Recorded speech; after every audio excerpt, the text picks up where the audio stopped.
Mes responsabilités exigent résolument proche de la population en lui offrant une écoute active et attentive afin de réduire la distance qui peut exister entre elle et ses dirigeants. Monsieur le Premier ministre, comme vous le savez, les défis sont énormes, mais je n'ai pas frémi pour autant. Avec le Conseil présidentiel de transition, la primature et le bureau du ministre délégué auprès du Premier ministre chargé de la solidarité et des affaires humanitaires, sommes résolument déterminés à faire revenir le soleil de l'espoir et de l'espérance dans les cœurs et les esprits. Nos démarches continueront à être marquées par une grande empathie. Il est temps que l'État montre son vrai visage humain, même si il n'y a pas pitié, mais en pile volonté, avec détermination, nous avons fait une grosse différence pour faire la vie retourner fleurie dans le peuple haïtien. Monsieur le Premier ministre, en cette période de grande turbulence, tous les mots appelés à exprimer l'ampleur du désastre que vit notre pays sonneront comme des euphémismes. La monstruosité de certaines tragédies a le pouvoir de tarir les mots, même chez les plus grands orateurs. Il est vrai que la valeur d'un homme politique se mesure aussi à l'aune des résultats obtenus face aux grands enjeux.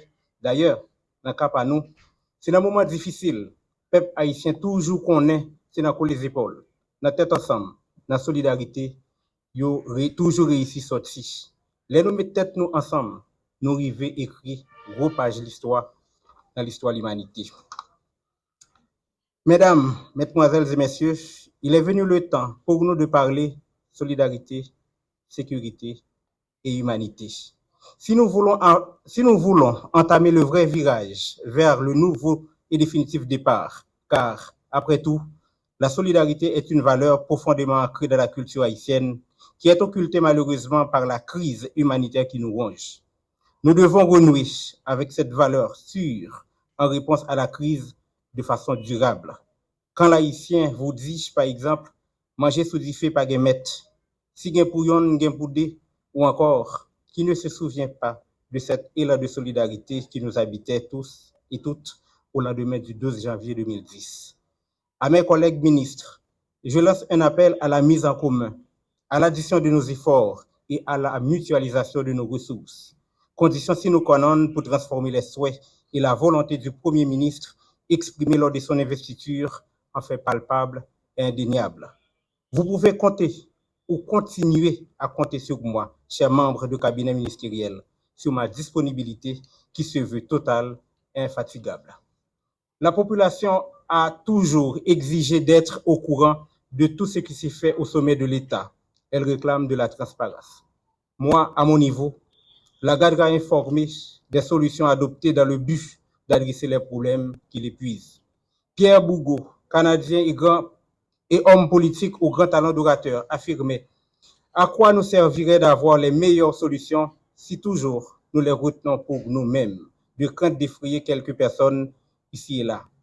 Les plus grandes vérités sont souvent les plus difficiles à formuler, à entendre, à accepter, mais pourtant celles qui libèrent.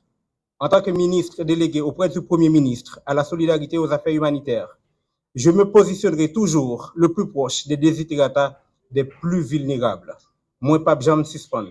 Ensemble avec vous, réfléchir et puis joindre une solution qui a plus bon pour vous. Je conclurai en rappelant ceci. Le moment est venu pour nous de réaffirmer notre foi en l'avenir d'Haïti.